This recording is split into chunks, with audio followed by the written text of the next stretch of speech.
Dear Excellencies, dear speakers, dear participants, distinguished guests, ladies and gentlemen. It's a great pleasure for me to welcome all of you here and to open this event officially. The conference is co-organized by the Faculty of International Relations and it's Jan Masaryk Center for International Studies, the Center for Asian Studies, the Institute of International Relations, and the Embassy of Palestine, Prague. I would like to thank all these institutions and all individuals involved in the preparatory work and gratefully acknowledge the support of the embassy and the ambassador, His Excellency Khalid Al-Atrash, personally. This support enabled us to bring this marvelous group of speakers together. I hope all of you will enjoy the academic part of the conference and accept the invitation to the reception after the conference is over. Thank you very much for attending today, and let me declare the conference for open.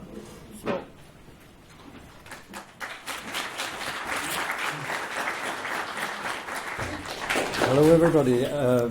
It's really great pleasure for me to be able to invite the distinguished guest here and to moderate the whole conference here.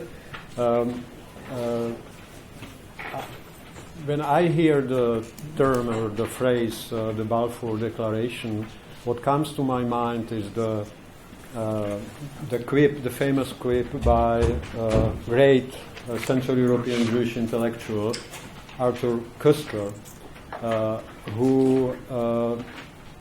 whose biography can serve maybe as a paradigm for trajectory of some Jewish Central European intellectuals. He became first communist, then he got disillusioned with communism, then he became Zionist, and he got also disillusioned with Zionism. And after the second disillusion, when he commented on the Balfour Declaration, he said, he described it in this way: one nation solemnly promised to a second nation the country of the third. This quote, I think, catches something very important, but of course it's also very simplificatory, because all three entities which he mentions in this sentence has changed immensely in the consequence of the Balfour Declaration. This is partly, at least, why we gathered here to talk about some of those changes. The national movement of the Jews became actually ethno-religious state in Palestine in the 40s and 50s. Palestinian population, among other things, because of this settler project of the Central and Eastern European Jews, became a nation fighting for its national liberation, or at least for a compromise with the settler state, with the Israeli settler state. And not last, the British Empire has changed. The Britain lost its empire, so which partly explains the difficulties which they have today to leave the European Union, right? Because the European Union was a sort of replacement for this universal space of British economy which they had as an empire. And now they will not go back to the empire because they don't have any. So that makes it more difficult for them to adjust to this new situation. Our panelists, I will introduce shortly our first and most distinguished guest. But before that, maybe I will say something about the organization and time. And timing, we will give the first speaker 45 minutes or so, then there will be a short discussion, and then the second and third speakers will have 20 minutes or so. And after this whole conference, we are all invited to the refreshment, but somebody will come and specify very exactly, because I am a foreigner in this place, so I don't know. Okay, and maybe about the papers, at least in a very preliminary fashion, three papers deal with three aspects of our topic. And each of those is taking particular perspective. The first one will deal with the British aspect of that, which is the most important one, probably the most crucial one, which is that the Balfour Declaration was actually the declaration of the foreign minister of imperial power, which took over a territory and was planning what to do with the territory. But the second paper will deal with a very interesting question, which is the parallels between Irish situation under the British Empire and Palestinian situation under the Empire. And the third one will bring the topic to this region, to Central Europe, and we'll talk about options of Central European Jewish intellectuals around the end of the First World War, around the time of the Balfour Declaration. Okay, now I will introduce our most distinguished speaker today. It's Professor Avi Shlaim. He's Emeritus Professor at International Relations at the University of Oxford. He wrote a number of books, from which I will refer at least to three. The first really famous book is called Collusion Across the Jordan, King Abdullah, the Zionist Movement and the Partition of Palestine, published in 1988. The second book, which I want to point out because it was the book I read with great interest when it was published, and it opened for me a completely new perspective on Arab-Israeli relations. This is the book, The Iron Wall, Israel and the Arab World. It was published in 2000 and republished in 2014. And the last book is a very important book for us, at least as Czechs. Many of us are Czechs in this room. This is the book Israel and Palestine, Reappraisals, Revisions and Refutations from 2009. And this book was actually published in Czech 2 years ago. It's there on the table. And the third speaker is actually the translator of the book. Avi Shlaim is known as one of the most prominent representatives of a group which sometimes is called New Israeli Historians, which became prominent in the 80s and 90s, and this was the new wave of Israeli history which revisioned the history of Zionism, various events, crucial events of Zionist history, but also of the history of Israel, especially, of course, Israeli-Arab wars. So for us in this context, it's very important because in the Czech Republic and Central Europe at large, there is one perspective which prevails, at least in this country, is still the perspective which actually corresponds to the official policy line of the current Israeli government. So I think for us it will be very refreshing and to hear completely different point of view. Avi, the floor is yours.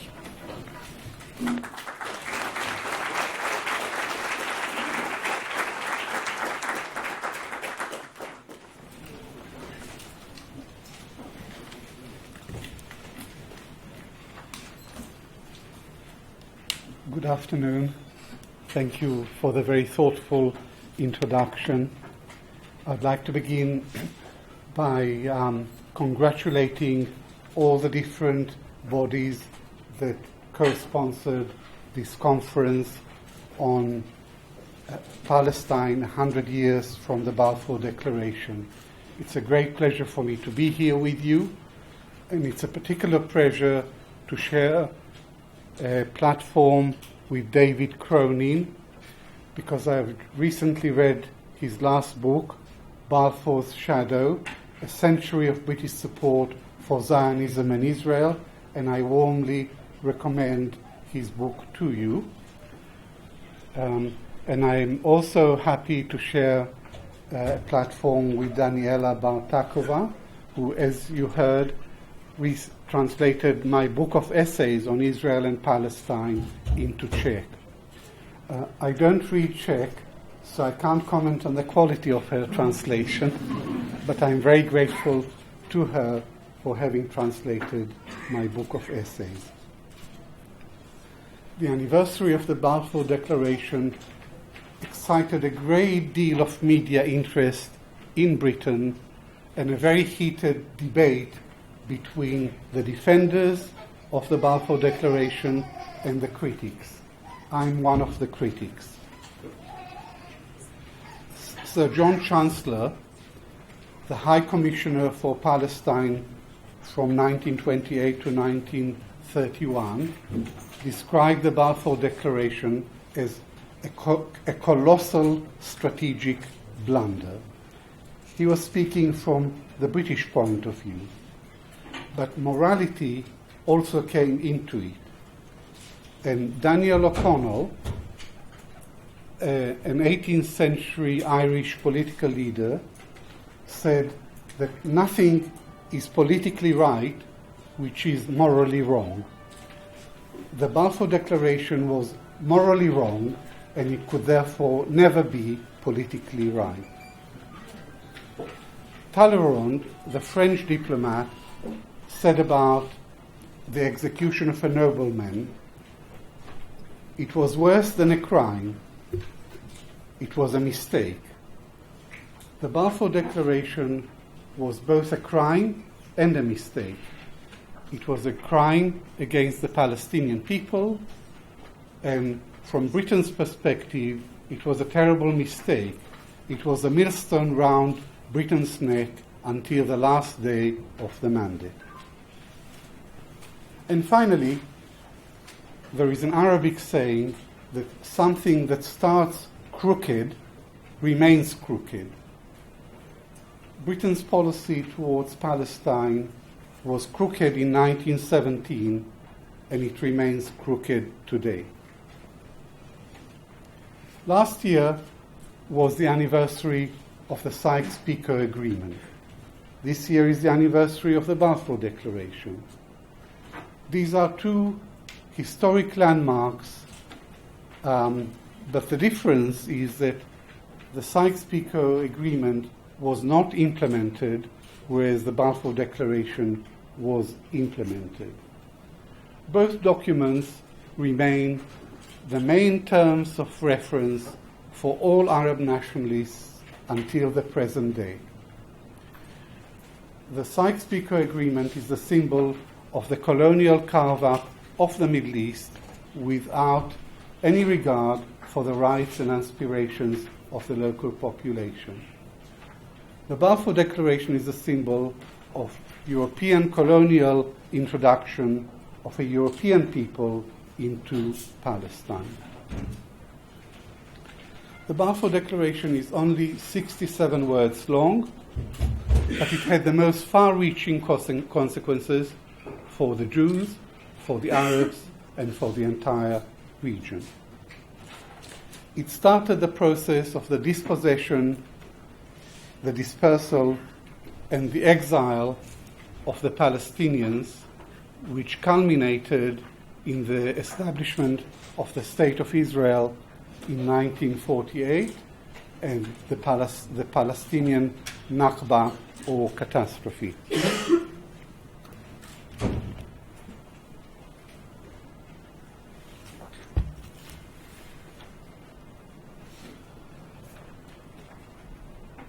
Today I'm going to focus on British imperialism, on Britain's record in Palestine over the last 100 years. The Zionist movement was Britain's junior ally in the dispossession of the Palestinians.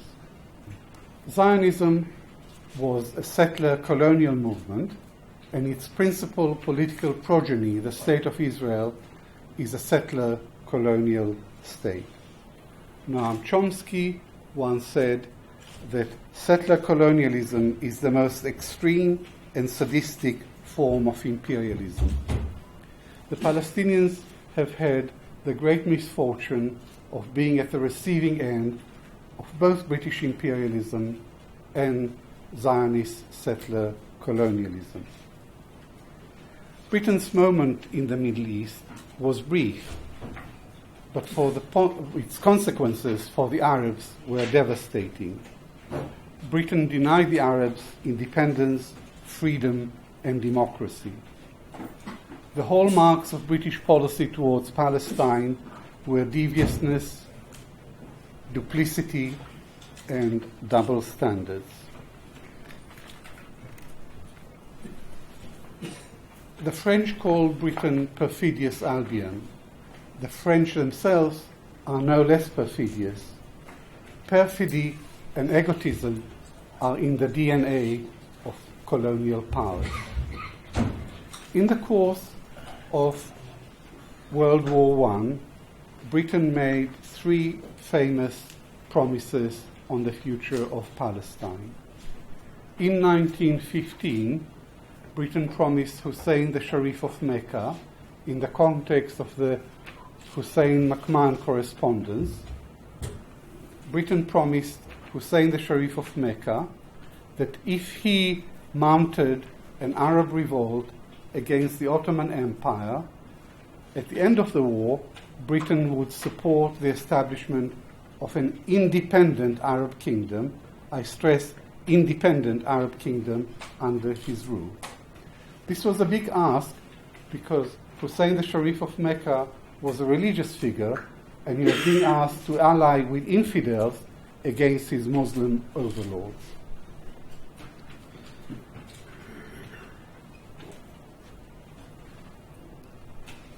Later on, Britain claimed that it had not promised Palestine to be within the independent Arab kingdom. The Sharif of Mecca was quite clear in his own mind, and for very good reasons, that the British had promised to include Palestine in the kingdom, and later they reneged on that promise. But since the British reneged on their promise of an independent Arab kingdom, whether Palestine was included or not included becomes a purely academic issue. And when I say academic, I mean futile. In 1916, Britain concluded the SykesPicot Agreement. This was a secret agreement between Britain and France.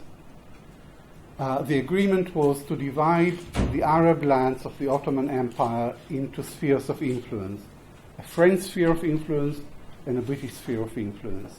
The Allies couldn't agree about Palestine, so the compromise was a condominium, or rather to place Palestine under a separate international administration. This agreement clearly flatly contradicted the promise that had been made a year earlier to Hussein the Sharif of Mecca. But worse was to come, for in 1917 Britain issued the Balfour Declaration. Theresa May said recently that the Balfour Declaration is one of the most important letters in history. Theresa May, remember the name. I'm going to come back to her. The Balfour Declaration stated that His Majesty's government would view with favour the establishment in Palestine of a national home for the Jewish people, it being clearly understood that nothing shall be done that may prejudice the civil and religious rights of what were described as the non-Jewish communities in Palestine, or the status or rights of Jews anywhere else.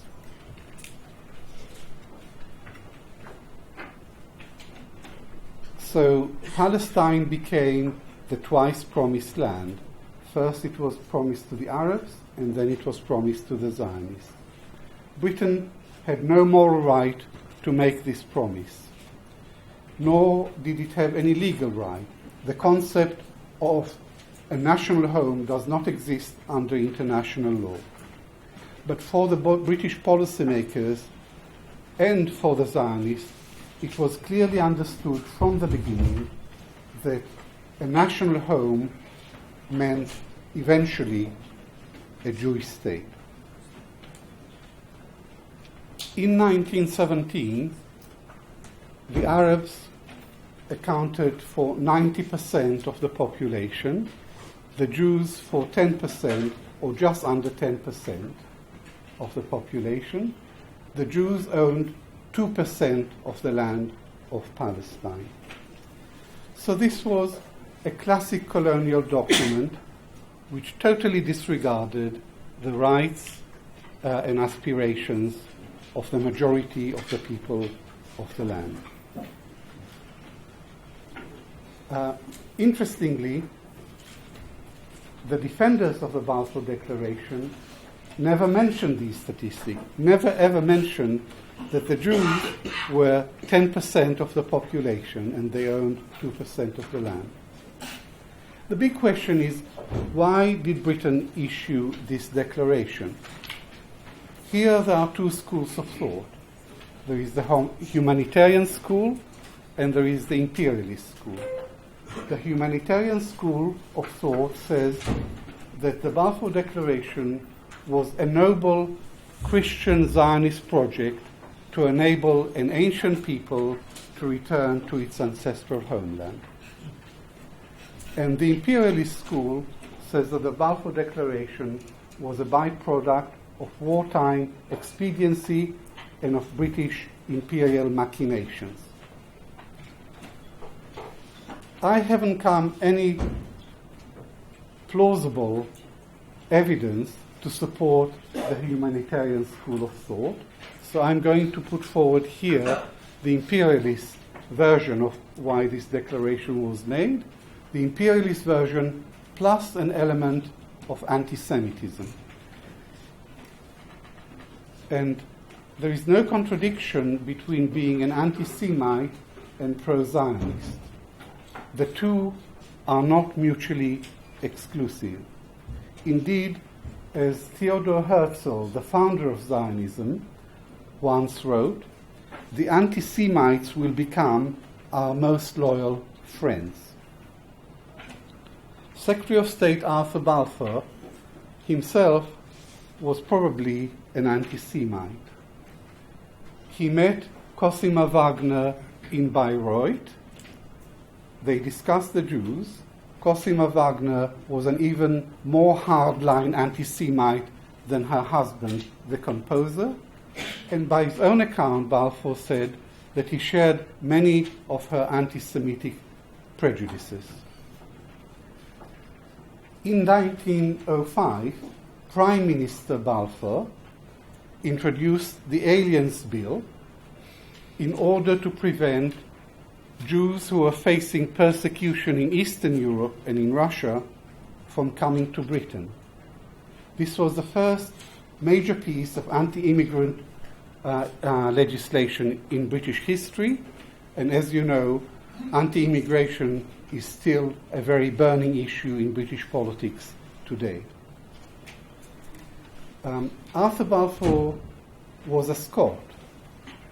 He had more of a right to promise the Jews a national home in Scotland than he did in Palestine. Balfour himself realized that his declaration contradicted the principles of national self-determination, but he didn't care. He had no intention of consulting the local population. In 1919, Balfour wrote to Lord Curzon, who succeeded him as Foreign Secretary. Lord Curzon, who had strongly opposed the Balfour Declaration in Cabinet in 1917, Balfour wrote to him, quote, "Zionism, be it right or wrong, good or bad, is rooted in age-long traditions, in present needs, in future hopes, of far profounder import than the desires and prejudices of the 700,000 Arabs who now inhabit that ancient land," unquote. So the Zionists have traditions, they have a past, they have present needs, they have future hopes, which are of infinitely greater significance than the desires and the prejudices of the Arab population.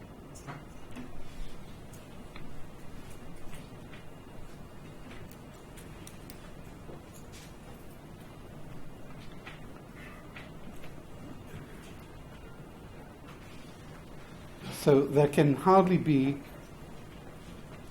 a more conclusive proof of British cynicism. But the driving force behind the Balfour Declaration was not the Foreign Secretary, it was Prime Minister David Lloyd George. David Lloyd George was a Welsh radical with very important radical achievements to his name. But in foreign policy, he was an old-fashioned British imperialist and a land grabber. He was also very anti-French.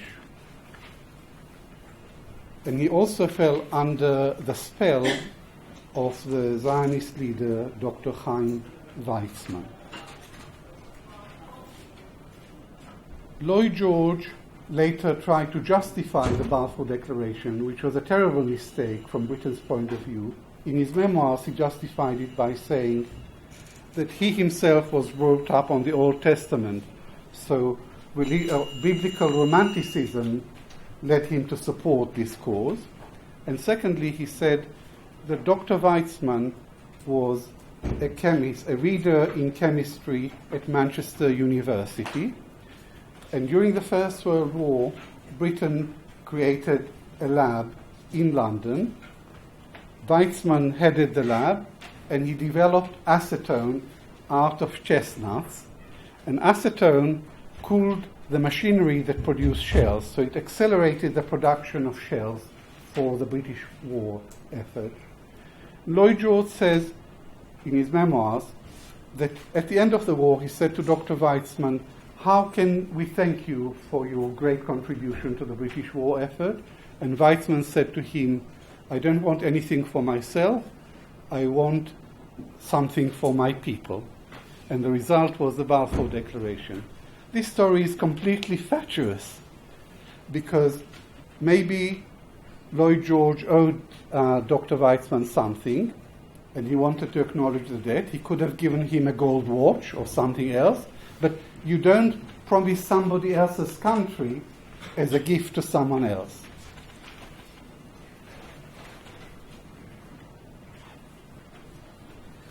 In fact, all along, geopolitical considerations were paramount. Everything was subordinated to British imperial priorities. Lloyd George wanted Palestine in the British sphere for two reasons.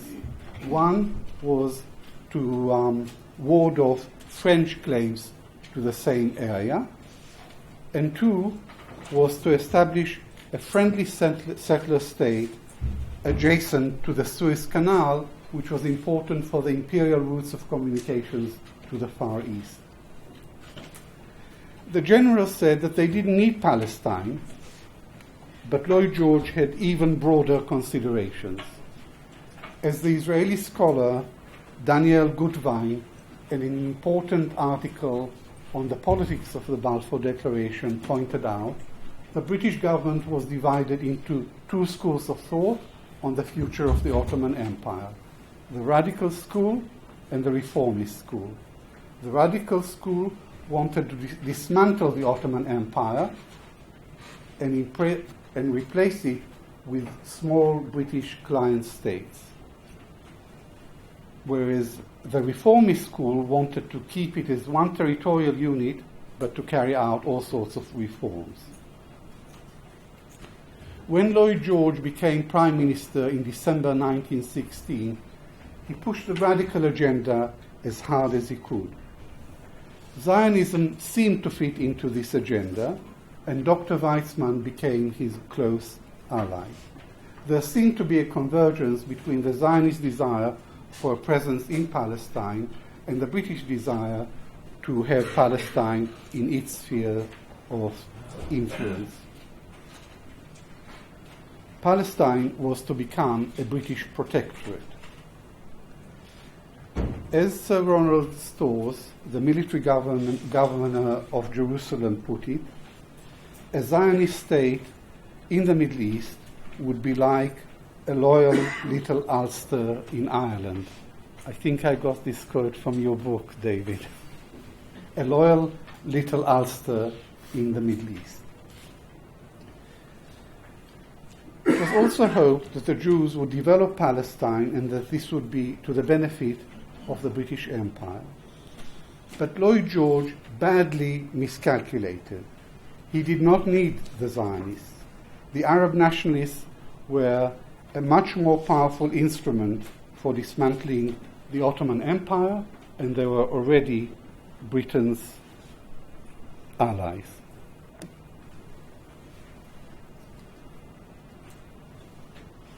If Lloyd George's aim was to renege on the SykesPicot Agreement, he could have done so with the willing cooperation of the Arabs. All he had to do was to honor the promise that had been made by Britain to Hussein the Sharif of Mecca back in 1915. The population of Palestine was predominantly Arab. The Zionist project to bring European Jews to Palestine was bound to arouse strong local opposition. Arab opposition was foreordained, it was inevitable and inescapable. Moreover, Lloyd George knew that the majority of British Jews were opposed to the Zionists. So why did he privilege the Zionists over the Jewish community? The answer is to be found in Tom Segev's book, One Palestine Complete. And the answer is that Lloyd George had a highly inflated idea about the international influence of Jews. He often spoke of world Jewry and international Jewry as if they were a monolithic political force.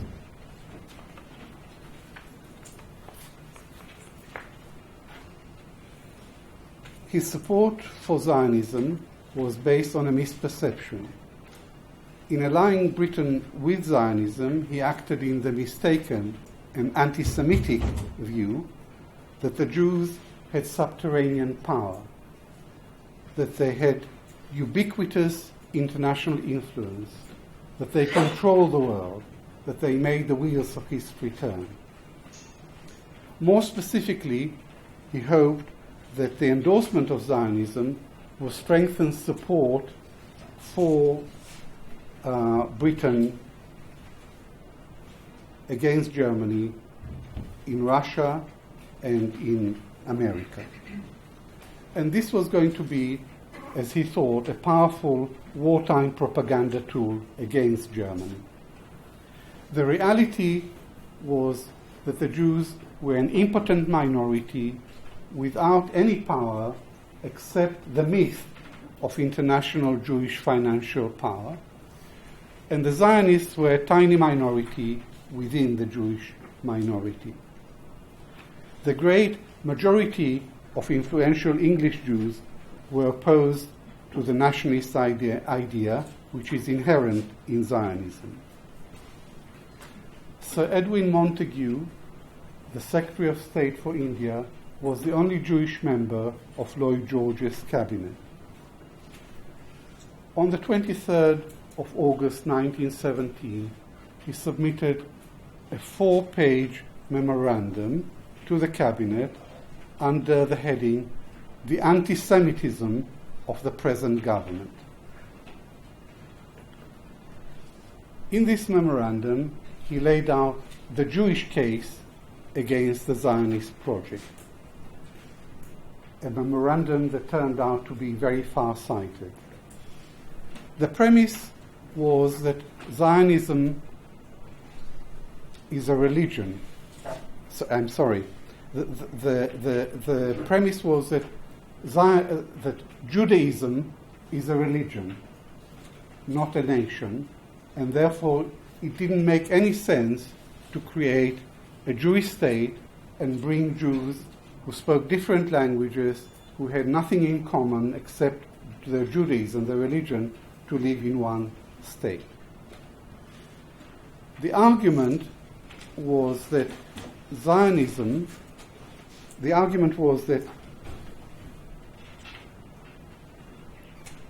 to have a Jewish state in Palestine would undermine the struggle for equal rights for Jews in Britain, in Europe, and everywhere else in the world. And speaking on a personal note, Montague said it would make him an alien in his own country. He was a Brit first and a Jew second.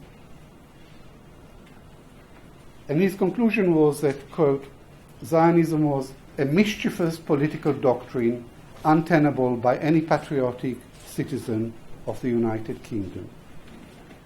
But the cabinet voted for the Balfour Declaration. The first of many drafts that became the final declaration was submitted by Dr. Weizmann. And it was a very ambitious document which called for reconstituting Palestine as a Jewish commonwealth. So he wanted the whole of the country to be a Jewish commonwealth and then a Jewish state. But this was watered down in subsequent drafts. Dr. Weizmann was sitting outside the cabinet room when the cabinet had its final discussion of the subject. And when they reached a decision, Sir Mark Sykes, the cabinet secretary, came out to announce the good news, and he said to him, "Dr. Weizmann, it's a boy." I've speculated enough on Lloyd George's motives for endorsing the Zionist project in Palestine. I now want to stress that he was not a faithful friend, that he acted in bad faith, because less than 2 weeks after issuing the declaration, Lloyd George started making overtures, secret overtures, to the Ottoman Empire. His aim was to persuade the Turks to sign a separate peace treaty, to quit the war, and to leave Germany in the lurch. The bait he offered was to leave, if they agreed to quit the war, the bait was that the Turkish flag would continue to fly over Jerusalem. Jonathan Schneer, the American academic, in his book The Balfour Declaration, tells the full story of the secret maneuvers and the secret envoys sent by Lloyd George to the Turks. All these talks came to nothing, but they confirm the stereotype of perfidious Albion. What they prove is that Lloyd George was ready to betray any ally, any time, for the greater cause, for the greater glory of the British Empire. In retrospect, one can only wonder at how a British Prime Minister could be so irresponsible in the conduct of foreign policy. And I think we have to come to the present and to look at the British Conservative minister's handling of Brexit to find an irresponsible foreign policy of roughly the same magnitude. To sum up, Palestine, so far, Palestine was not the twice promised land. It was promised 4 times. It was promised first to the Arabs, then to the French, then to the Zionists, and finally the Turks were told they could keep it after all.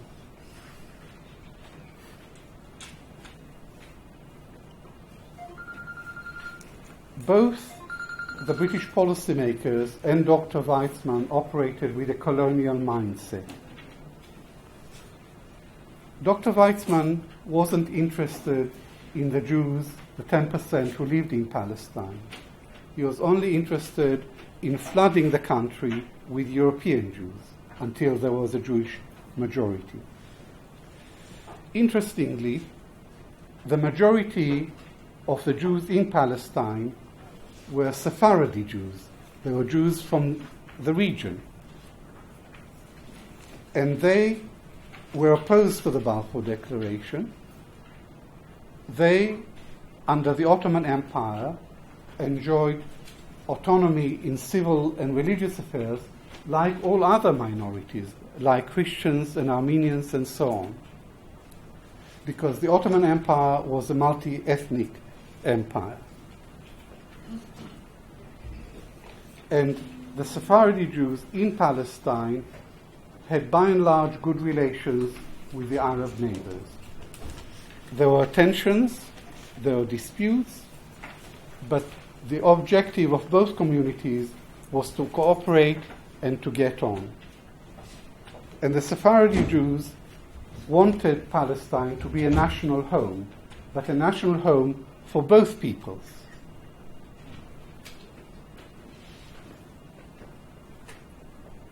I say all this in order to stress that there was an alternative to turning Palestine into an exclusive Jewish national home, and to stress that it is Britain which instigated the conflict in Palestine. I feel very strongly about this because I'm an Arab Jew. I was born in Baghdad in 1945. When I was 5 years old, my family moved to Israel. I grew up in Israel. I went to school in Israel. I did military service in the Israeli army. And I'd always hoped that the Sephardi Jews in Israel will be used as a bridge to the Arab world. But instead, the Ashkenazi elite have turned them into the spearhead of hostility towards the Arab world. And 2 weeks ago, I was at a conference in East Jerusalem on the Balfour Declaration, a Palestinian conference which was held in the Palestinian National Theatre. And when I was in Israel, I went with a group of about 30 Iraqi Jews to the Muqata in Ramallah. We were invited by President Mahmoud Abbas and by a committee called the Committee for the PLO Committee for Interaction with Israeli Society.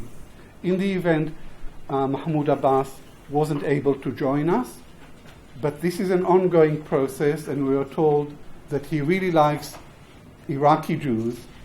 He likes to talk to them in Arabic, and there is a very warm atmosphere in all these meetings. So once again, there was an alternative to exclusive Jewish nationalism.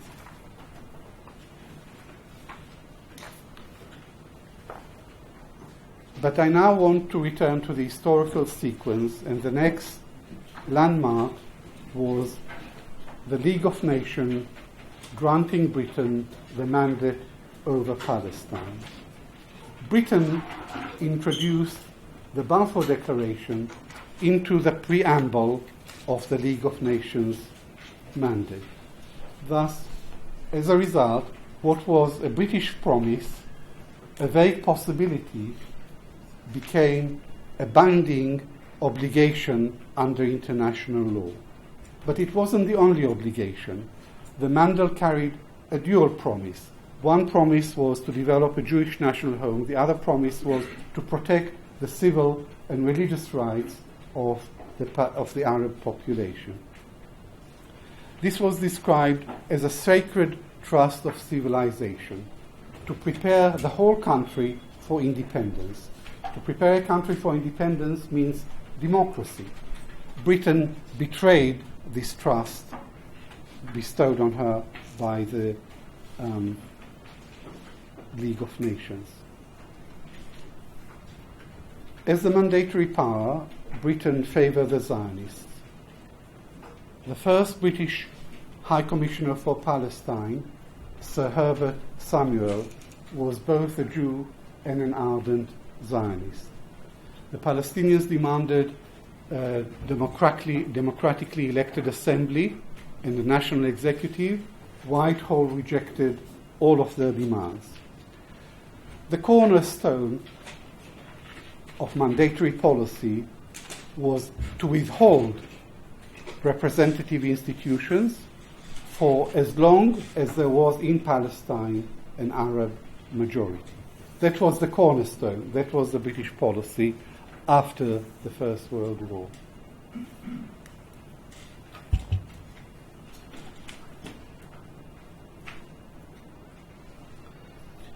An element of racism also colored Britain's approach to governing Palestine.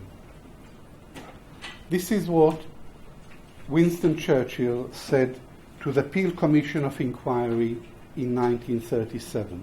I quote, "I do not agree that the dog in the manger has a final right to the manger, even though he may have lain there for a very long time. I do not admit that right. I do not admit, for instance, that a great wrong has been done to the Red Indians of America or the black peoples of Australia. I do not admit that a wrong has been done to these people by the fact that a stronger race, a higher grade race, a more worldly wise race has come in and taken their place." So the Palestinians are a dog in the manger, and the Jews are a stronger race, a higher grade race, a more worldly wise race. The language is shocking, but not surprising. Not surprising because racism and imperialism always go hand in hand together. In 1936, an Arab revolt broke out in Palestine against British rule and Britain's Zionist protégés. The British army suppressed the Arab revolt, which lasted 3 years, with the most incredible brutality. It used the entire paraphernalia of colonial repression, including torture, murder, collective punishment, detention without trial, military courts, and aerial bombardment. In short, all the methods of repression that Israel uses against the Palestinians today. Rashid Khalidi, the Palestinian historian, argued, and I agree with him, that Palestine was lost not in the late 1940s, but in the late 1930s as a result of the British suppression of the Arab revolt.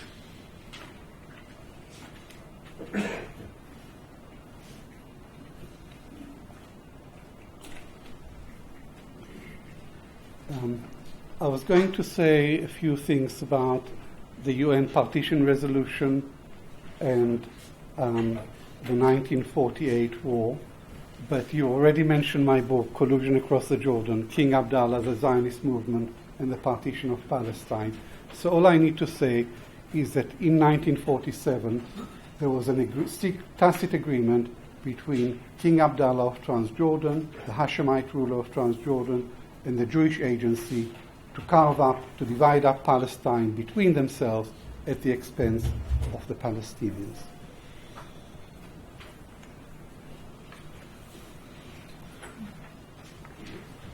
And I now want to skip 70 years and to get to Theresa May. She's an unqualified supporter of Israel, and she's the most pro-Israeli leader in Europe, with the possible exception of the President of the Czech Republic.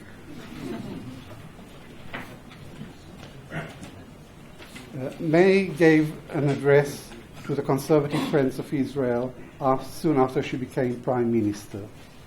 She described Israel as a remarkable country, a thriving democracy, a beacon of tolerance, an engine of enterprise, an example to the rest of the world.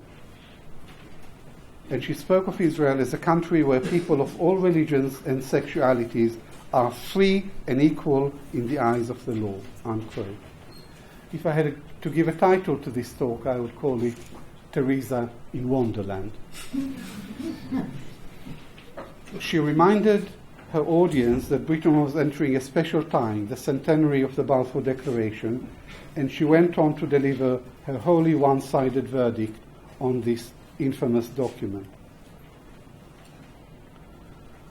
She said that Britain has nothing to apologize for, that on the contrary, Britain is proud of the part it played in enabling the Jews to establish a national home in Palestine. No mention of the Palestinians, no mention of any Palestinian rights. Foreign Secretary Boris Johnson has a different take. In 2014, in his biography of Churchill, he wrote that the Balfour Declaration was bizarre, a tragically incoherent document, and an exquisite piece of Foreign Office fudgerama. This is the only statement by the Foreign Secretary that I know of which shows sound judgment and historical insight. But in 2015, on a trip to Israel as Mayor of London, Boris hailed the Balfour Declaration as a very great thing. And in a debate in the House of Commons recently on the Balfour Declaration, he had a perfect opportunity to fulfill the second obligation of the Balfour Declaration, which was to recognize Palestine as a state.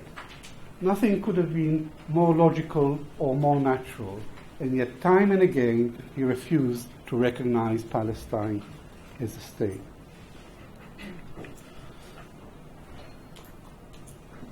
So an unbroken thread of hypocrisy and skullduggery connects British foreign policy from Lord Balfour to Boris Johnson. My conclusion is that Britain's record in Palestine in the last 100 years is shameful and indefensible. In Palestine, Britain enabled a small minority to start the systematic takeover of the whole country. Britain overfulfilled its promise to the Zionists. It promised a national home, and it helped them to achieve an independent state. And it allowed Palestinian rights to be compromised in the process. It's a sad story of double standards, of broken promises and betrayals from Balfour to May.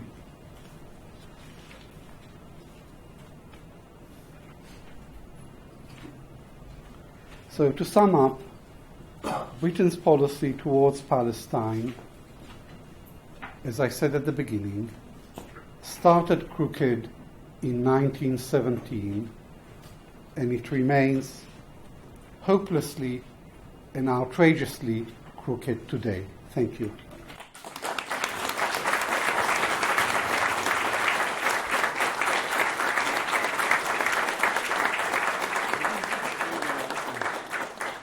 Thank you, Avi. It was a brilliant and very understandable introduction to the whole topic. So now we have some time for 1-2 questions from the auditorium. So please, who wants to ask the question? I would like to Raise ask. your hands. You are as an academic. I would like to ask. You are as an academic in London or in Britain. And the academic in London, the academic in London, their opinion about the declaration. They read now about the declaration. Prime Minister read now, instead of apologize for the Palestinians, instead of a big celebration for the Palestinians, she made a big celebration for the 20th declaration. So there are no people there to ask what this crime. There are no people there to ask what this crime. Not only to the Palestinians and to recognize, not only apologize and to recognize their, as you are there, what your opinion about it, as you are there, what your opinion about it. Thank you. Well, opinion among British academics doesn't reach our political leadership. There is a complete disconnect between the government and the people. The government is overwhelmingly and one-sidedly pro-Israeli, and the people are increasingly more sympathetic to the Palestinian cause. But there are many experts in Britain who know the story and tell the story as it was, as I have told it to you today. But the government isn't listening. I was going to mention David as one of these experts who really know the truth about the matter, but maybe if you're Irish, that you're not included under British academics. I don't know.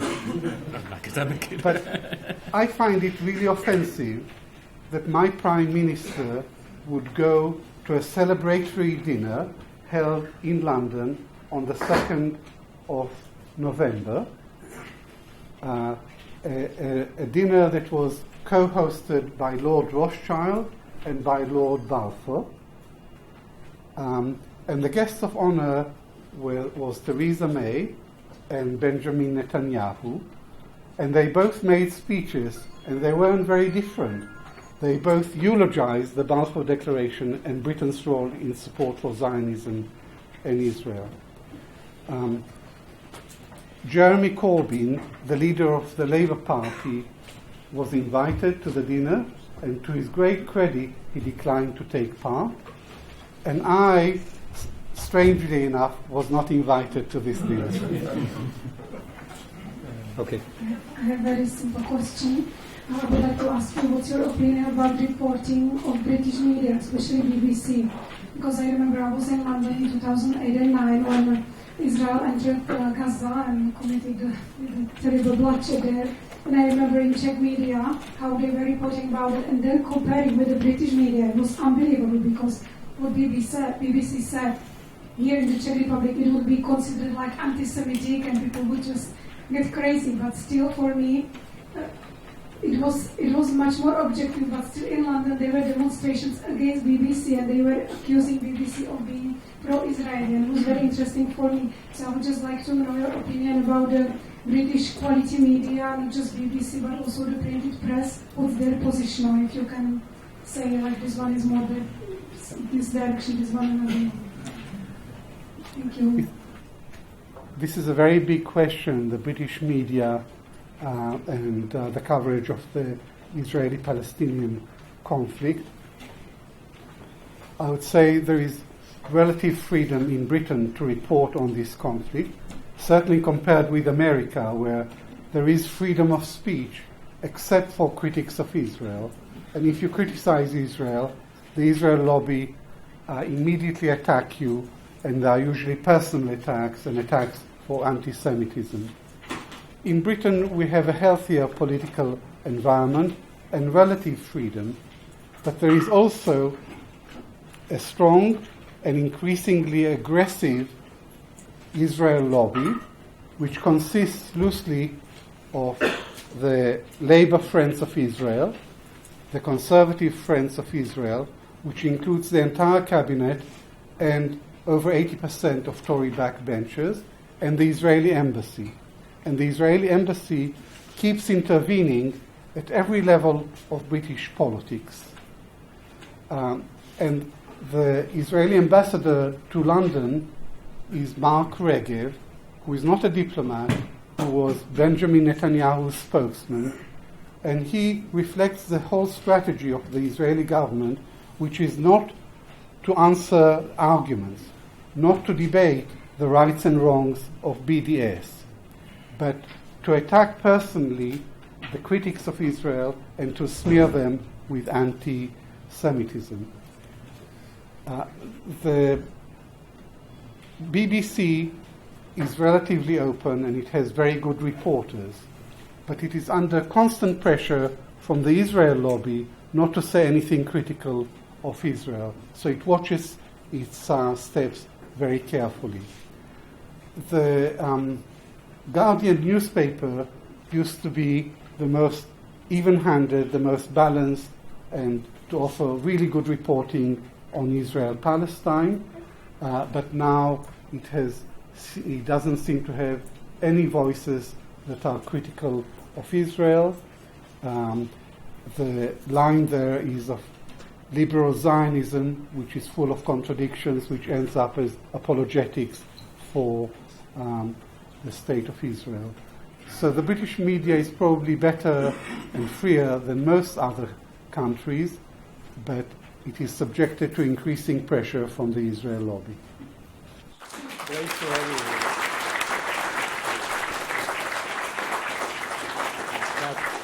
But we must go on. So the next speaker is David Cronin.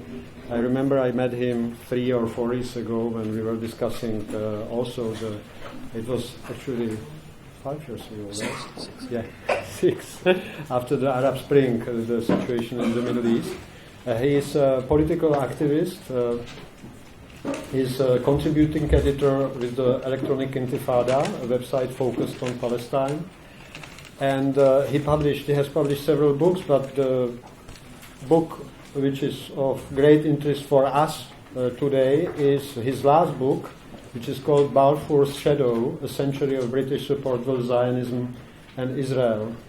So, as I said, he will compare or evoke some parallels between Irish and Palestinian question. The floor is yours.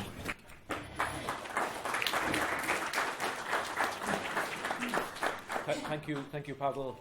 Good afternoon, everybody. Thanks for coming along, and thanks for organising a conference about British imperialism here on Winston Churchill Square.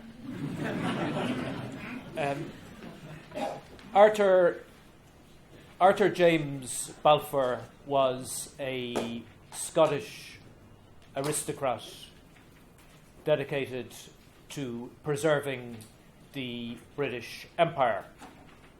When he was appointed to head Britain's administration for Ireland during the late 19th century, Balfour said he was in favour of both repression and reform. The repression he advocated would, in his words, be as stern as that of Oliver Cromwell, the English leader who invaded Ireland in 1649. The name Oliver Cromwell remains despised in Ireland because of massacres committed by his troops during that invasion. With Arthur Balfour in charge of Ireland, repression was prioritised over pretty much everything else. Balfour gained infamy by approving the use of heavy-handed policing tactics against political protesters, particularly those who supported a strike on the payment of rent. After 3 protesters were killed in the Cork area of Ireland, Balfour became known as Bloody Balfour. Bloody Balfour went on to become Britain's Prime Minister and later its Foreign Secretary. And in that capacity as Foreign Secretary, he signed a 1917 declaration that enabled a system of racial and religious discrimination to be built in Palestine. Between the 2 wars, as Avi has mentioned, Britain ruled Palestine under a League of Nations mandate. And while there was much talk about self-determination for colonized peoples during that period, an exception was made in the case of Palestine. The British mandate for Palestine included an explicit commitment to nurture Zionist colonization. That commitment was made largely because a leading Zionist figure, the aforementioned Chaim Weizmann, demanded it. Chaim Weizmann, as Avi has already pointed out, was a scientist based in Manchester who had developed very strong connections to the British government. Chaim Weizmann promoted the Zionist project as beneficial to Britain and the British Empire. And the marriage of Zionism and imperialism led some British political figures to draw intriguing parallels. Ronald Storrs, a British governor of Jerusalem, argued that the purpose of the Balfour Declaration was to form a little loyal Jewish Ulster in a sea of hostile Arabism. Zionists were therefore perceived as being similar to the Scottish Presbyterians involved in the plantation of Ireland's northeastern counties a few centuries earlier. Britain's support for Zionism soon had a visible impact. From 1920 to 1925, Herbert Samuel served as the first British High Commissioner for Palestine. Herbert Samuel was a staunch Zionist, and his appointment drew consternation among many Palestinians. The Palestinians were right to be concerned. Herbert Samuel introduced measures to allow acquisition by the Zionist movement of land on which Palestinians had lived and farmed for many generations. Entire villages were bought up by Zionist colonizers in the Galilee region, and when the local people refused to move, their objections were overruled by Herbert Samuel's administration. Large-scale evictions of Palestinians were thereby given the go-ahead by the British authorities. Understandably, the British and their Zionist allies encountered much resistance. Faced with unrest in the early 1920s, the aforementioned Winston Churchill, who was then Britain's colonial secretary, recommended that a so-called picked force of white gendarmerie should be formed and sent to Palestine. This force would be comprised of men who had previously served in the Black and Tans and the auxiliaries. The Black and Tans and the auxiliaries were British forces based in Ireland during its War of Independence. The Black and Tans got their name simply from the colour of their uniforms. Now, learning that those forces had in effect been sent from Ireland to Palestine was something that both shocked and fascinated me.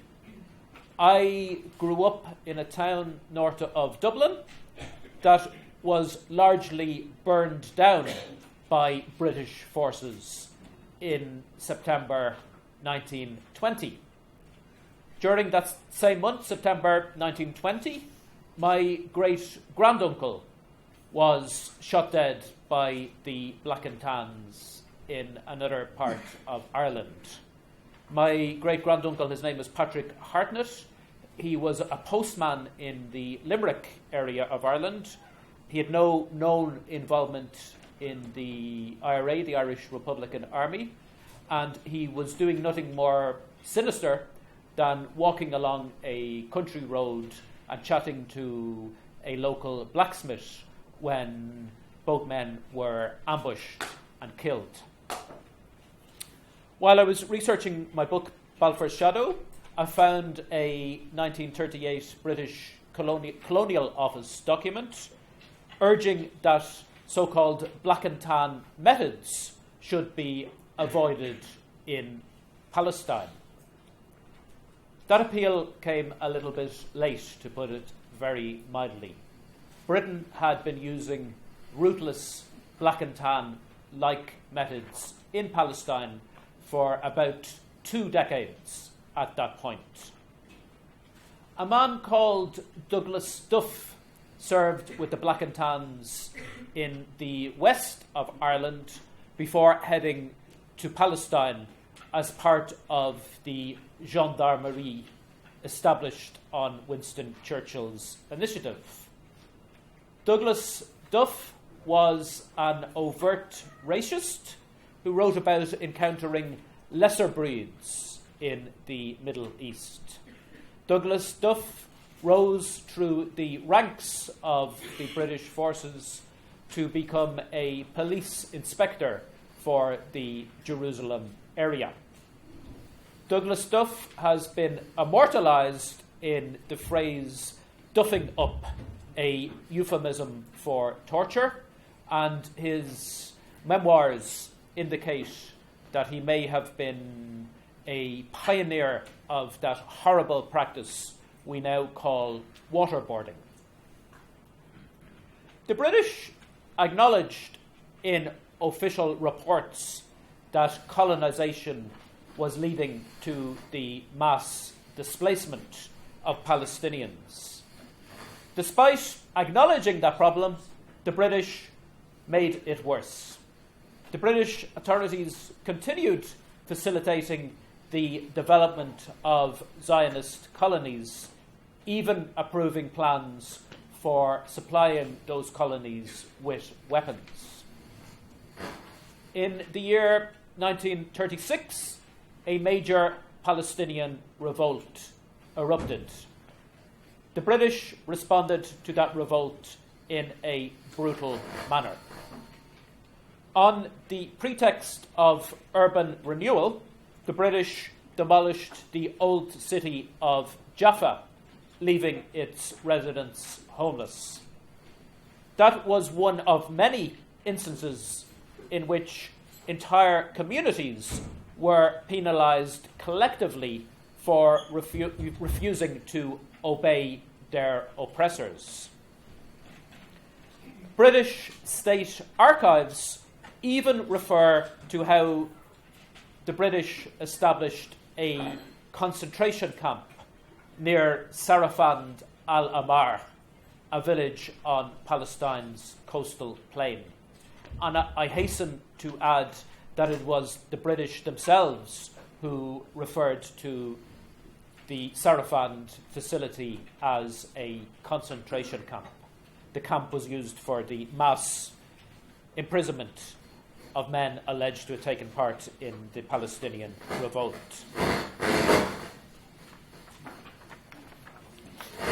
About 5,000 Palestinians were killed between 1936 and 1939. Relative to population size, that was a higher casualty rate than the casualty rates inflicted by Israel during the two uprisings, or intifadas, which began in the year 1987 and the year 2000, respectively. Is that coming from here or from outside? Okay. I'll keep going. I'll try maybe speak a bit louder. Okay. As part of their efforts to crush the 1930s revolt, Britain hired members of the Haganah, the largest Zionist militia in Palestine at the time, and a forerunner of today's Israeli military. One British soldier, a man named Ord Wingate, brought Haganah commanders into the so-called special night squads that he led. Ord Wingate approved acts of extreme cruelty. His troops were known to round up all the adult male inhabitants of villages next to an oil pipeline connecting Palestine and Iraq, ordering these men to strip and then whipping their naked chests and backs. The modern-day Israeli military has given Ord Wingate credit for influencing its combat doctrine. Ord Wingate has also been revered by some of Israel's worst criminals. The late Ariel Sharon, for example, named Ord Wingate as his boyhood hero. The result of Britain's collaboration with the Haganah was that many of the Zionist forces who drove around 750,000 Palestinians from their homes during the following decade had received British training. Britain had therefore laid the groundwork for the Nakba, the 1948 ethnic cleansing of Palestine. Nakba means catastrophe in Arabic, and this particular catastrophe was entirely man-made. During the 1940s, the British came to the conclusion that their mandate for Palestine could no longer be sustained. Although the British were to relinquish the mandate in May 1948, they were still in charge when the Nakba began. This means that the British were under a legal and moral responsibility to protect Palestinians from harm. That obligation was reneged on. For the most part, Britain took a hands-off approach as Zionist forces attacked and, in some cases, massacred Palestinians. Hugh Stockwell was a British military general stationed in the Haifa area of Palestine, and his papers, which are available in King's College London, show that he knew in advance that Zionist forces planned to mount what he called a major offensive in that area. Hugh Stockwell ordered his troops not to intervene, but rather to let Zionist and Arab forces to, in his words, fight it out. That order overlooked how Zionist forces were numerically stronger and equipped with more lethal weaponry than the Arab forces. after refusing to help Palestinians, Hugh Stockwell told them that they should leave Haifa. Such instructions arguably made Britain a direct accomplice in the ethnic cleansing of Palestine. My friends, how should decent people around the world tackle the legacy of the Balfour Declaration?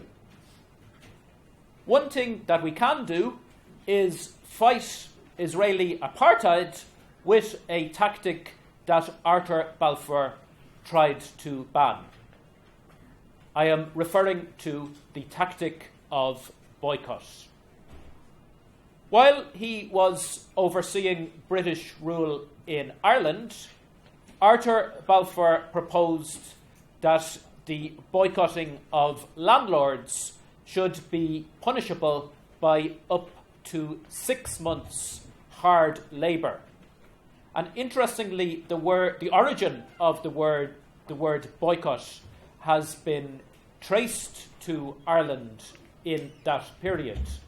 It was named after Charles Boycott, a land agent in the west of Ireland, who found that his own employees would not cooperate with him because he was serving eviction notices.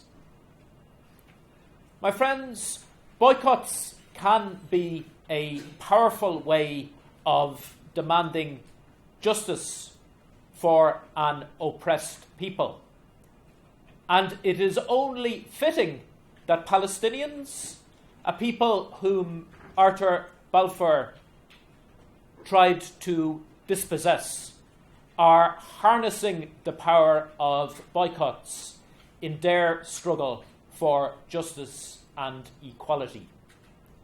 The least we can do, my friends, is to support that struggle. Let us all boycott and isolate Israel. Let us all tackle Arthur Balfour's legacy by using a tactic that Arthur Balfour tried to ban. Thank you very much.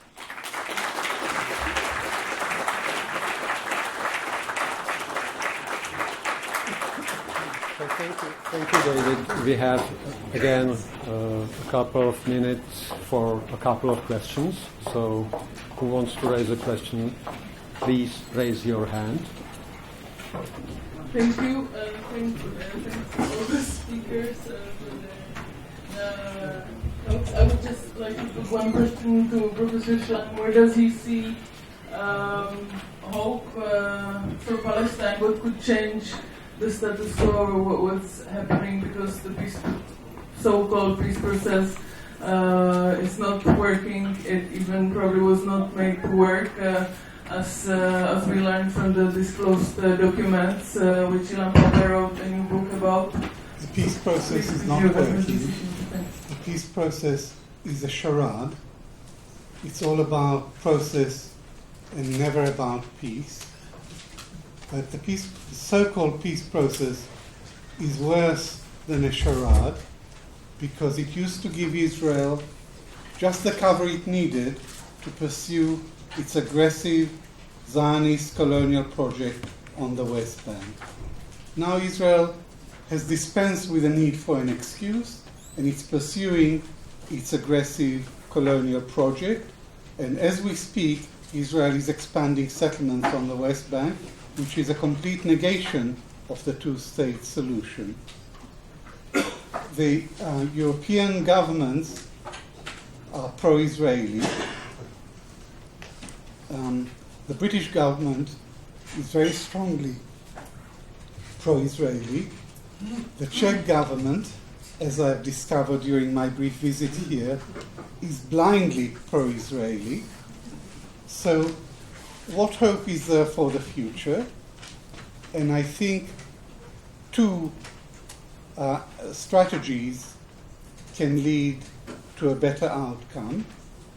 And one is the one that David has just outlined, boycott, BDS, which is a global grassroots movement against the Israeli occupation, and it's gaining strength and already having an impact with major companies divesting from Israeli operations on the West Bank. And the Israelis are very worried about the success of BDS. They say it's an attempt to delegitimize the state of Israel, but it isn't. It's a struggle, it's a campaign against the Israeli occupation. And the other element that should complement the global strategy would be Palestinian resistance. Sadly, there isn't much evidence of Palestinian resistance on the ground. Hamas represents the vanguard of Palestinian resistance to the occupation, but Israel has successfully separated the Gaza from the West Bank to make it impossible for the Palestinians to carry out a united national struggle for liberation. So the brief answer to your question is that there has to be a two-pronged attack on the occupation, one by the international community and by BDS, and the other is by the Palestinians themselves on the ground. It's Daniela Bartáková. She's a PhD candidate at University of Olomouc. She's historian. She's working on various aspects of Jewish history in Central Europe, especially. And she is, as we mentioned, the translator of Avi Shlaim's book into Czech, which was published 2 years or 3 years ago. And she will speak about Czech Zionist and anti-Zionist. Daniela, the floor is yours.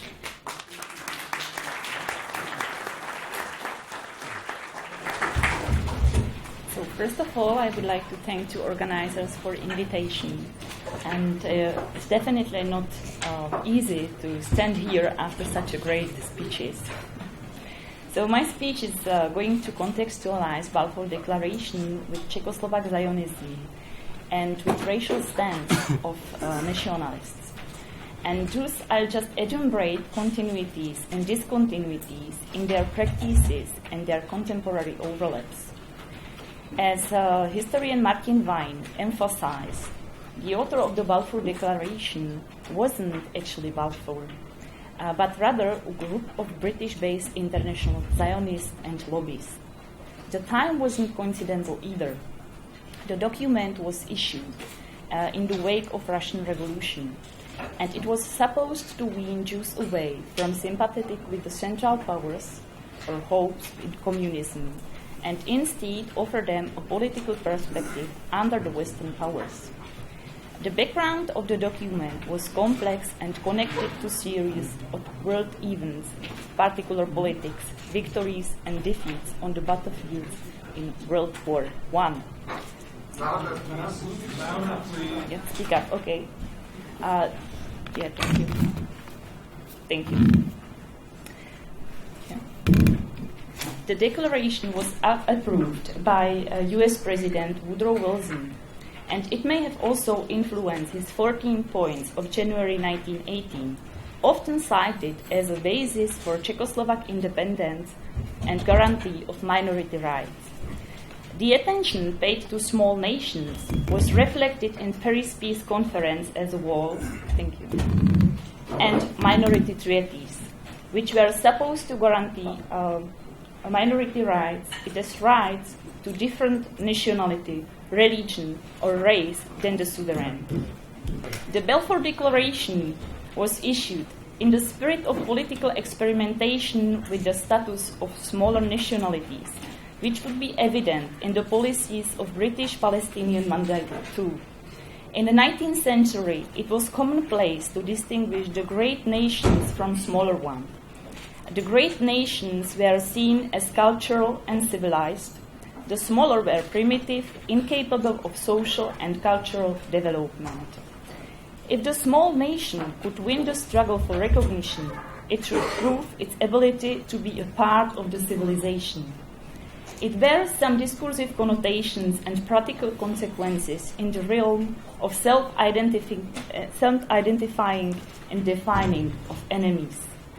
Thus, it was crucial for the Czech political elite to stress the great narration about existence of Czechoslovak nation struggling for sovereignty with German enemies. Masaryk administration depicted Germans almost as categorical enemies, representing principle of domination, while Czech represent principle of freedom and equality. Nationalists used principle of sciences, mostly medicine, eugenics, anthropology, to deal with purity of nation, race, etc. Foreign elements in national body were examined, identified and cured, depending on particular politics. Jews, Gypsies, Germans, but also vagrants became menace of national unity. An image of ideal member of nation, on which the basic contours of habitus and the social behavior of standard European nationalists were based, presented a virile person, tough, hard-fighting, rational, active, but also loyal to the state. The same or very similar ideal was presented earlier, for example, among German, English, and American nationalists. The image of man, radically gendered, worked to a substantial extent independently of particular ideological system, was a uniting element in European Western bourgeoisie society. In order to accomplish its goals, Zionism adopted general practices of European nationalist movement that reflected historical realities of the turn of the 19th and 20th century. It's easy to see inspiration coming from the colonization projects of that time, especially social Darwinism, biological and medical programs, the cult of health, hygiene, and strengthening the body in the name of regeneration of the nation. Sports and scientific associations began to focus on the regulation of the body as a part of the creation of Jewish nation's collective identity. The so-called New Jew, a physical and spiritually advanced Zionist pioneer, became an antithesis to the degenerate Jew of the diaspora. Later on, he became antithesis to the backward Arabs as well. Jewish as well as non-Jewish public, Zionists and non-Zionists, have dealt with the question of the degeneration of the Jewish nation. Only through the building by national state of their own, Jews as well as Czechs will prove their abilities and cultural values. Thus they will become partner of other civilized nations. Such idea appeared across Zionist lives. It means across political, cultural, spiritual, and social Zionism. Implementation of the idea of the new masculine Jew has some impacts on the training of Zionist pioneers, but also on the relation with Arabs. Zionist youth movements, young pioneers, Halutzim, had crucial importance in practical realization of the Zionist project in Palestine. Here we have to emphasize that their activism increased significantly after the so-called 12-Volt Revolution, which means Balfour Declaration and Russian Revolution. In order to settle in Palestine, young people had to undergo demanding training and, let's call it, eugenic tests. Every member of youth movement leaving for Palestine went through a training camp, Hakshara, was disciplinized for the conquest of the Promised Land, Kibush Haaretz, and mining the work of the Arabs through Kibush Ha'avoda project. Every had to fill out a questionnaire on the qualities and abilities of the candidate, including a health and physical questionnaire, inquiry regarding a social situation, personal and family issues. Candidates underwent psychological examination and proof of ability for movement group leaders was required as well. Such practice was reasoned by the need to build healthy national state in Palestine, the one where is no place for those who doesn't fulfill these preconditions. Zionism has created and still nourishes continuity of gender-clear masculinity hero. The Chalutz, a Jewish pioneer cultivating land, was the original model, later replaced by Sabra, an authentic Jew living in Palestine in 20s and 30s, and later fighting heroically for the independence of the newly emerged state, and eventually by Israeli, a brave army fighter always ready to defend his country. All three figures, Chalutz, Sabra, and Israeli, are results of the Zionist project of shaping the individual as well as national body and are connected to territorial and also physical boundaries. All three are bearers of the collective representation of Israel that serves social inclusion but exclusion as well. And as Edward cited, the view of European colonialists of 19th and 20th century, deeply influenced by biological determinism, were closely related to those of common anti-Semite. Until the creation of Israel, anti-Semites saw in a Jew a nomad, unable to build up a state, and he shared basic character and physical traits and inferiority derived from that with the Arab. Both had their place next to the other, undeveloped, degenerate, unreasonable, uncivilized other of the European bourgeoisie society. The Arab as well as the Jew involuntarily shared with the poor, which meant workers, women, sexual deviants, which meant homosexuals at that time. Their stereotypical labels given to them in profusion by society. As a consequence, they could be, depending on the situation, either exploited or expelled to the symbolic or physical margin, and possibly at the same time. However, we know from the history of racism that there usually existed a threat coming from the alien and inferior race of taking over and infecting the rest of the society.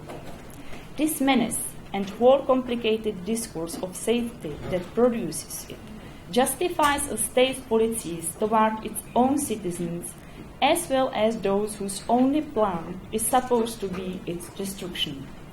The rationality of governance, race, and safety have thus been mutually supportive in modern times. The civilization mission to the backward Arab world was one of the fundamental pillars of the legitimacy of colonization destructions of the European liberal public. Zionism was considered to be a civilization, cultural mission by his ideological father. Herzl himself was persuading the front leaders of European powers that the Jewish state will be a loyal state in the Middle East to them. The national state of Jews will be a dike of European civilization. The consequences were evident in the negotiations with the Arab Palestinian population and the so-called Mizrahim, as the non-European and so non-civilized Jews. If we look on the Czech context, we could identify some specific opinions of Zionists which refer to Czech-German relations. Continuity of national clashes and biological programs were soon apparent in the new Czechoslovak state. Comparison between Czechoslovakia and British Palestine became a popular theme of Czechoslovak Zionists and Jews in general.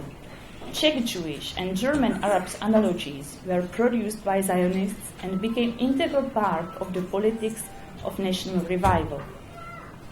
In the interwar period, the double analogy of Czech versus Germans in Bohemian lands with Jews versus Arabs in the British Mandate Palestine became stressed in Zionist rhetorics. For the Czechoslovak Zionists, Arab population in Palestine was a mere object of their civilization enterprise at first. Palestine was introduced as barren country which should be cultivated.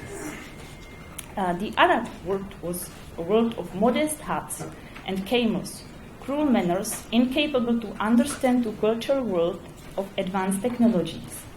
Such image was presented in Czech Zionist popular journal Židovské listy in August 1913. We could say that it was the most common image of Arab world in Czech Zionist movement. Depending on a goal of particular Zionist politics, there was apparent an endeavor to project the Jewish-Arab relations in Palestine to national tensions in Czechoslovakia. And again, as Martin Wein pointed out, Hugo Bergman, the chairman of the first Zionist movement in Czechoslovakia, Bartáková, reflected in 1911 his personal journey to Palestine, projecting his perception of Czech-German relations to it. And I quote, "The distinct nationalist movements claim to represent the authentic and original face of their shared country." The end of quotation. Bergman's identification of the Zionists in the Palestine was with German-speaking Jew in Bohemia, like himself, not with the Czechs. In 1921, he emigrated to Palestine. And then he warned, "We are blind to the Arabs, precisely as we in Bohemia were blind to the Czechs, and only saw Vienna and Germany." Bergman's objections belongs to the most critical and interesting reflections of Arab-Jewish conflict in Czech Zionist movement. However, he, like his fellows, didn't leave the realm of Zionism colonial civilizing mission. Country-leading Czech-speaking Zionist Ludwig Singer claimed in speech related to riots in British Palestine in 1921 that Arabs in Palestine had nothing to fear of Zionism, since Jews knew what it meant to be a minority, because they suffered from such circumstances the most. And Max Brod compared the calamity of Jewish exile with the trauma of Czech and German history. However, due to the World War I, and especially after the Balfour Declaration was issued, the civilization mission to Palestine was accentuated, and Zionist approach to its practical realization became even keener intensity. Hand in hand with rise and fulfillment of the cult of the so-called New Jew, the image of the Arabs was even more radicalized. In 1919, in Czech Zionist magazine for youth, Young Juda, we read about Arab population thieves and intruders and agents of fanatism and dangerous opinions. Arabs were considered to be backward, poor, oppressing nationalist practices of the Jews, and it's quite sad that we can trace such orientalistic view up until today.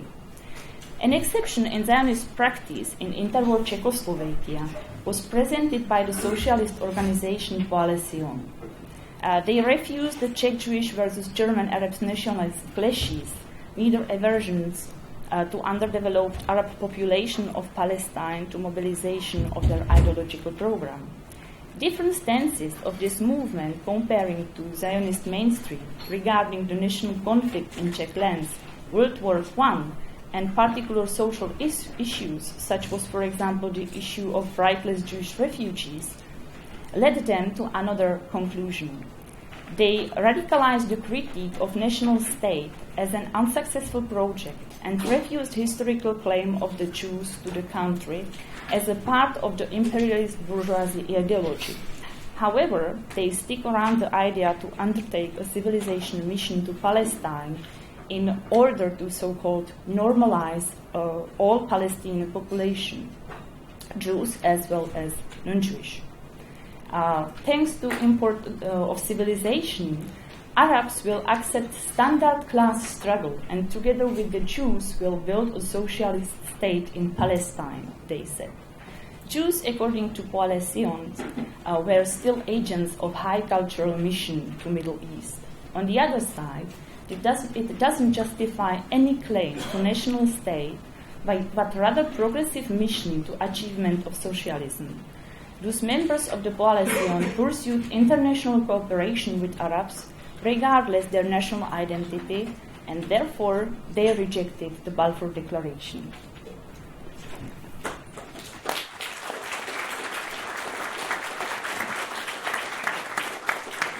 Thank you very much. So we have some time for questions. Okay, here. Okay, so I'm a poet, so for me, the only nation I'm patriotic to is the imagination. Well, that's my nation. Obviously, this is a very, very, polarizing. Thank you. This is obviously a very polarizing issue. And they're recommending books on one side of the issue, and of course there's a litany of books on the other side of the issue. And as exemplified by, Charles Bridge in Prague, I believe the bridge is more beautiful than either side. So Herzl in 1898 in Vienna, he said that it sounds completely crazy, and I know it, but in 50 years there will be a state of Israel. And he was right. Now, I would like to ask for all the speakers to envision what could be the best outcome of this very polarizing area that we call Israel and Palestine in 50 years from now. Each of you. Thank you. Okay, that will be a very good ending of the whole conference. So maybe. In 50 years, we dismantled Israel. Okay, but maybe let's begin with Daniela. It might be a utopic vision, but let's hope for a one-state solution or binational state. Let's hope for this at least. Well, I can answer the question in two words: justice and equality. Justice and equality for all people living in all of Palestine.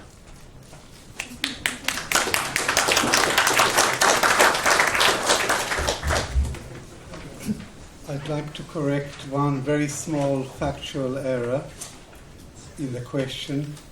Theodor Herzl made that statement not in 1898 but in 1897, which was the first Zionist Congress in Basel, Switzerland, which he convened. And in his diary, Herzl wrote, "Today I created the Jewish state. If I say so out loud now, people will think I'm mad. But in 50 years' time, everyone will know that I'm right." And 50 years to the year, 1947, the UN voted for the partition of Palestine into two states and a Jewish state. So Herzl's prophecy came true. But your question is to cast our minds 50 years hence, and I'm a historian, so I'm more comfortable with the past than in the future. Prediction is very difficult, especially about the future. What I will say is this. I don't know what will happen in 50 years. I don't know whether there will be a solution to this conflict in 50 years' time. What I do know now, what I feel very strongly now, is that there must be equal rights for the Palestinians, that Israel must respect the human rights of the Palestinians. And Israel daily, systematically abuses the human rights of the Palestinians. So the first condition for progress is for Israel to recognize that the Palestinians have not only individual rights but collective rights, that they have the right to national self-determination, which Israel exercised in 1948, and which for the last 70 years Israel has been denying to the Palestinians. What shape the settlement would take is secondary. Would it be a two-state solution? Would it be a one-state solution? I don't know. All my working life, I supported a two-state solution. But Israel, by its policies of annexation and expanding settlements, has pretty well destroyed the option of a viable Palestinian state. And therefore, I personally have been moving in the direction of a one-state solution, of one secular state from the river to the sea with equal rights for all its citizens. That is my hope, my earnest hope for the immediate future. What will happen in 50 years' time is anybody's guess. Thank you.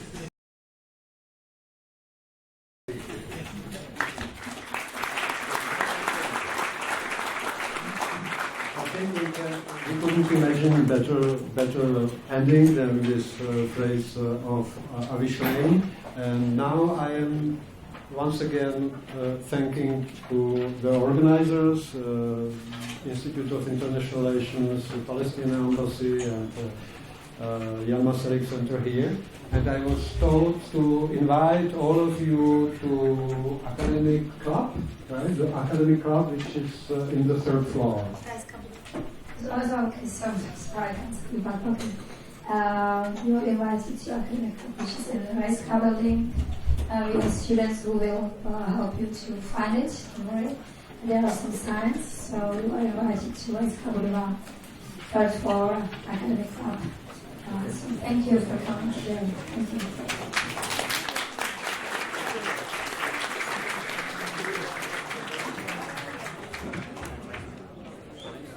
Okay, thank you. Thanks very much. Thanks a lot. Yeah, not a microphone. These things happen. It's beyond your control.